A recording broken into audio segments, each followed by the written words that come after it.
Hello बच्चों, welcome back to a online solution. कैसे आप लोग हो? तो आज इस वीडियो के माध्यम से हम लोग जो है साइंस का मोस्ट इंपोर्टेंट क्वेश्चन करने वाले हैं। कम समय में आपका 40 क्वेश्चन का रिवीजन होने वाला है। आपको ये टारगेट करना है कि 40 में 40 बना के दिखाएं, है ना। तो मैं देखता हूँ कौन वो बालक या बालिकाएं हैं, कौन वो पापा का शेर, मम्मी का शेर, पापा की शेरनी और मम्मी का शेर, कौन कौन है जरा इसको 40 में 40 बना के दिखाता। अगर आप साइंस पढ़ते होंगे तो आप डेफिनेटली 40 का 40 बना के दिखाओगे। तो नाउ लेट्स स्टार्ट। ये बहुत इंपॉर्टेंट क्लास होने वाली, पूरी वीडियो को देखिएगा और नीचे कमेंट जरूर करना कि आपने कितना सही बनाया। ओके, तो चलिए शुरू करते हैं। पहला क्वेश्चन यहाँ पे दिया हुआ है, जिब्रेलिन क्या है बाबू? तो जिब्रेलिन जो है ना एक प्रकार का पादप हार्मोन है, पौधों में पाया जाने वाला हार्मोन है। अगला है, चीनी का रासायनिक सूत्र क्या है? सबको पता है, चीनी जो हम लोग खाते हैं C12H22O11, ये चीनी का फॉर्मूला होता है, ऑप्शन नंबर सी। नेक्स्ट है, प्रकाश तरंग का उदाहरण है। प्रकाश तरंग जो है क्या है? तो एक जो है विद्युत चुंबकीय तरंग है। प्रकाश तरंग क्या है? एक विद्युत चुंबकीय तरंग है। नेक्स्ट, समीकरण जो दिख रहा, हाइड्रोजन और ऑक्सीजन मिलने के बाद क्या हुआ? पानी बन गया। तो ये दो अलग अलग यौगिक या तत्व मिलने के बाद एक तत्व बना। तो जब दो ठो मिलके एक नया तत्व बनेगा तो उसको बोलेंगे संयोजन। क्या बोलेंगे? संयोजन अभिक्रिया। शाक सब्जियों का विघटित होकर कंपोस्ट बनना क्या कहलाता है? शाक सब्जी जो कंपोस्ट बन जाता है तो उसको बोलते हैं, इस अभिक्रिया को कहते हैं उष्माक्षेपी, क्योंकि इससे उष्मा निकलता है। ओके, नेक्स्ट है, सिल्वर क्लोराइड का रंग कैसा होता है? सिल्वर क्लोराइड, इसका रंग होता है श्वेत। क्या होता है? सिल्वर क्लोराइड का रंग कैसा होता है? सादा होता है, श्वेत होता है। बूझा हुआ चूना, वही बूझा चूना जिससे हम पेंट करते घर में, व्हाइट व्हाइट वाला कलर, तो ये होता है कैल्शियम हाइड्रो ऑक्साइड। अगला क्वेश्चन है, CHO, सिंगल बॉन्ड CHO, ये किसका क्रियाशील मूलक है? ये जो है एल्डिहाइड का है, ऑप्शन नंबर ए हो जाएगा। आधुनिक आवर्त सारणी में वर्गों की संख्या कितनी है? तो आधुनिक जो आवर्त सारणी है इसमें 18 वर्ग है। कितना वर्ग है? 18 वर्ग है। उत्तल दर्पण में बना काल्पनिक प्रतिबिंब कैसा होता है? तो उत्तल दर्पण में जो फोटो बनता है बाबू, वो सीधा बनता है और हराशित मतलब उल्टा बनता है ना। सॉरी, सीधा बनता है और हराशित मतलब काल्पनिक हो गया, काल्पनिक बनता है। ओके, चलिए अगला क्वेश्चन है, दृश्य प्रकाश में किस वर्ण का तरंगदैर्घ्य सबसे अधिक होता है? सबसे ज्यादा तरंगदैर्घ्य वाला अगर लाइट है वो कौन है भाई? वो लाल रंग जो है ना, सबसे ज्यादा तरंगदैर्घ्य इसका होता है। एक इलेक्ट्रॉन पर कितना आवेश होता है? ये सबको मालूम होना चाहिए कि एक इलेक्ट्रॉन में कितना आवेश होता है। 1.6 इंटू 10⁻⁻19 कूलाम, ये होगा राइट आंसर। ये पावर है ना, इसका मतलब हो गया पावर है, -19 कूलाम। नेक्स्ट, विद्युत आवेश का एसआई मात्रा क्या होता है? विद्युत आवेश, इलेक्ट्रिक चार्ज, इसका होता है एसआई मात्रा क्या होता है? कूलाम होता है। नेक्स्ट, डायनमो यांत्रिक ऊर्जा को किस ऊर्जा में परावर्तित करता है? तो जो डायनमो इस्तेमाल करते हैं, जो मशीन में लगा होता है जनरेटर में, वो यांत्रिक ऊर्जा को क्या करता है बाबू? विद्युत ऊर्जा में कन्वर्ट करता है। घरों में विद्युत से दुर्घटना किसके कारण होता है? हम घर में अक्सर जो इलेक्ट्रिक के कारण जो दुर्घटना होती है, अक्सर शॉर्ट सर्किट होता है ना। शॉर्ट जो है ना, सर्किट हो जाता है, सर्किट शॉर्ट हो जाता है। BS4 का संबंध किससे है? BS4 है ना, ये जो है ध्वनि, ये सॉरी, ये क्या बोलते हैं इसको, वायु प्रदूषण से है। BS4 जो है ये वायु प्रदूषण के एक मतलब प्रोग्राम है, ये वायु प्रदूषण से संबंधित है। हार्मोन, पादप हार्मोन का उदाहरण कौन है? देखिए, pepsin, adrenaline, auxin, testosterone.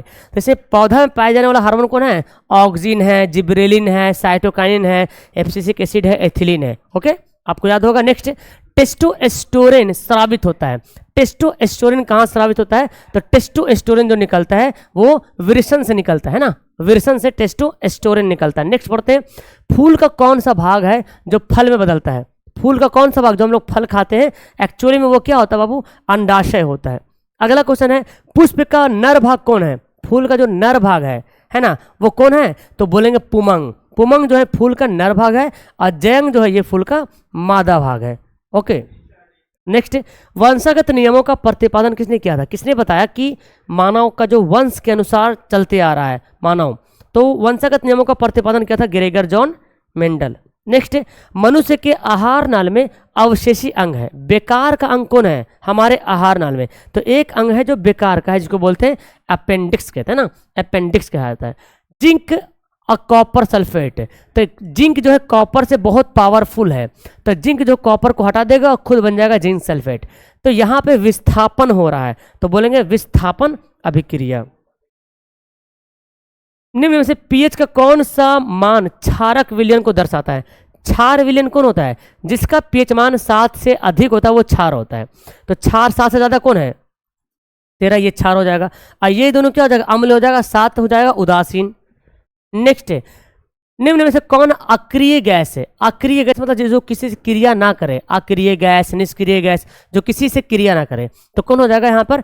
Helium हो जाएगा राइट आंसर। नेक्स्ट है, कार्बन 16 फ्लोरीन की आकृति किसकी तरह होती है? कार्बन 60 जो है कार्बन के एक अपरूप है, तो इसकी आकृति कैसी होती है? फुटबॉल की जैसी इसकी आकृति होती है।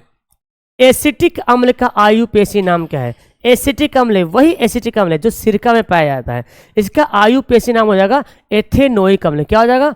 एथेनोइक अम्ल हो जाएगा। नेक्स्ट है, निम्न में से कौन विद्युत का सुचालक है? विद्युत, जिसे विद्युत धारा करंट फ्लो हो सकता है, सुचालक। देखिए यहाँ पे सब का सब अधातु है, सल्फर भी, क्लोरीन, ग्रेफाइट, आयोडीन, और यहाँ पे ग्रेफाइट जो है ना ये विद्युत का सुचालक है, इससे करंट जो है फ्लो होता है। नेक्स्ट, आधुनिक आवर्त सारणी में तत्वों का वर्गीकरण आधार कैसा है? आधुनिक जो आवर्त सारणी जो मोसले ने बनाया था उसमें तत्वों को कैसे अरेंज किया है? तो परमाणु संख्या के आधार पर तत्वों को अरेंज किया है। आधुनिक आवर्त सारणी में तत्वों का वर्गीकरण का आधार कैसा? अच्छा ये क्वेश्चन रिपीट हो गया, चलिए तो अच्छा तो कोई बात नहीं, 29 29 दोनों है।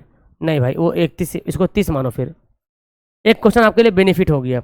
नेक्स्ट पढ़ते हैं, किस दर्पण की फोकस दूरी धनात्मक होती है? किस दर्पण की फोकस दूरी धनात्मक होती है? तो यहाँ पे हो जाएगा उत्तल दर्पण। उत्तल दर्पण की फोकस दूरी धनात्मक होती है।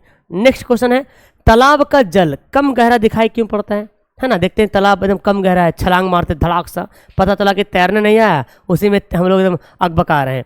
तो तालाब का जल जो है कम गहरा दिखाई पड़ता है प्रकाश का अपवर्तन के कारण। कौन सा लेंस की क्षमता का मात्रक है? लेंस की जो क्षमता का मात्रक होता है डायोप्टर। क्या होता है? डायोप्टर जो है लेंस की क्षमता का मात्रक होने वाला है। चलिए, निर्वात में प्रकाश की चाल कितनी होती है? सबसे ज्यादा चाल की जो स्पीड होती है वो निर्वात में होती है। ओके, इसकी चाल होती है 3 × 10⁸ मीटर प्रति सेकेंड। नेक्स्ट है 35वां क्वेश्चन, मानव मूत्र में यूरिया की प्रतिशत कितनी होती है? मानव का जो मूत्र होता है, जो पेशाब होता है, उसमें यूरिया कितना मात्रा पाया जाता है? यूरिया कहते हैं कि मात्र 2% यूरिया उसमें पाया जाता है। दो तंत्रिका कोशिका के मध्य खाली स्थान को क्या कहते हैं? दो तंत्रिका कोशिका है उसके बीच में जो खाली जगह है ना उसको क्या बोलेंगे? सिनेप्स कहेंगे। नेक्स्ट, तंत्रिका तंत्र की संरचनात्मक एवं क्रियात्मक कार्यात्मक इकाई को क्या कहते हैं? यानी कि तंत्रिका तंत्र किससे बना है, ये संरचना किससे हुआ है और इसके अंदर फंक्शन कौन कर रहा है? इसको बोलेंगे न्यूरॉन। क्या बोलेंगे? न्यूरॉन बोलेंगे। नेक्स्ट, हाइड्रा में प्रजनन की विधि कौन सा है? तो हाइड्रा एक ऐसा जीव है जिसमें प्रजनन जो होता है अलैंगिक विधि क्या होता है? क्या होता है? अलैंगिक, और अलैंगिक में होता है मुकुलन विधि। क्या होता है? मुकुलन विधि होता है। नेक्स्ट क्वेश्चन है, पुष्पी पौधों में लैंगिक जनन होता है। जो फूल वाला पौधा होता है उसमें लैंगिक जनन होता है, लेकिन कैसे है ना? तो किसके द्वारा होता है? फूलों के द्वारा होता है। जो फूल वाला पौधा है ना उसमें जो लैंगिक जनन होता है वो फूल के माध्यम से होता है। नेक्स्ट क्वेश्चन है, आरबीसी की जीवन अवधि कितनी होती है? आरबीसी का जीवन काल कितना होता है? ये लास्ट क्वेश्चन है। ये होता है कितना? 120 दिन। तो आपने कितना बनाया? 40 में 40। आइए मैं आपको एक बात बताता हूँ, ये हमारा रफ्तार बैच है, अभी इसको मैंने डिस्काउंट कर दिया है। आप कॉल करो 399 में नहीं, अब ये आपको मिलेगा 349, 349 में ये बैच आपको अवेलेबल हो जाएगा। अगर आप इस बैच को ज्वाइन करते हो तो आपको क्रैश कोर्स भी फ्री में मिलेगा, है ना? और मैंने बताया था कि अगर आपने 450 प्लस मार्क्स लाए तो हमारा टी शर्ट भी एक फ्री में आपके पास घर पहुंचेगा। और अगर किताब हमारा जो बुक आया हुआ उर्दू वाला, अगर किताब भी लेते तो और भी इसमें 50 का डिस्काउंट होने वाला है। तो रफ्तार बैच ज्वाइन होना, लेकिन अगर किसी को नहीं ज्वाइन होना है तो कम से कम ये हमारा क्रैश कोर्स में ज्वाइन हो जाना। यहाँ पे A to Z आपको अवेलेबल मिलेगा 199 में, 199 में 199 मिलेगा। बट हाँ यहाँ पे जो है वो टी शर्ट वाला मामला वगैरह वो सब वो नहीं रह पाएगा। तो ये सिर्फ यहाँ पे क्लास मिलेगी, आपको सारा कुछ मिल जाएगा, PDF, notes, test, model paper, question bank, A to Z मिलेगा, सब मिलेगा, लेक्चर वीडियो मिलेगा, क्लास वाला सब मिलेगा इसमें, ठीक है ना? और इसमें जो है ये इसका सारा कुछ इसमें मिल जाएगा। तो आप अगर लेना चाहते हो तो नीचे नंबर दिख रहा है, इस नंबर पर कॉल करो, व्हाट्सअप करो, मैसेज करो और हमारे ग्रुप में ज्वाइन हो जाओ। एक बात और मैं बताने वाला हूँ, अगर आप चाहते हैं सर मैं आपसे जुड़ूँ, आप व्हाट्सअप तो जल्दी देखते नहीं हैं, बहुत इंगेज हो रहा हुए हैं, तो मैं क्या करूंगा सर? देखिए सिंपल बता रहा हूं, आप हमारे से जुड़ सकते हो। गूगल पे सर्च करेंगे AA ऑनलाइन सॉल्यूशन, यहां पे जाके ओपन करेंगे AA ऑनलाइन सॉल्यूशन। उसके बाद नीचे क्या करेंगे, नीचे आने के बाद यहाँ पे ये बुक आप ले सकते हैं यहाँ से, और ये हमारा व्हाट्सएप ग्रुप, यहाँ पे जाके आप व्हाट्सएप ग्रुप में ज्वाइन हो सकते हैं। व्हाट्सएप ग्रुप में जब ज्वाइन हो जाएंगे तो आपको यहाँ से आराम से हर एक चीज़ का नोटिफिकेशन इन्फॉर्मेशन मिलने वाला है। ठीक है, तो मैं ऐसा काम करता हूँ, इस वीडियो के कमेंट बॉक्स में व्हाट्सएप चैनल का मैं लिंक डाल देता हूँ, वहाँ से आप ग्रुप में ज्वाइन हो सकते हो। ठीक है, तो आप लोग कमेंट करना बाबू कि इस वीडियो में आपने कितना सही क्वेश्चन बनाया है, अभी तुरंत कमेंट करो और फिर हमारे तरफ से एक प्यारा सा लाइक पाओ। That's all, thank you everyone, मिलते हैं नेक्स्ट वीडियो में। Okay bye.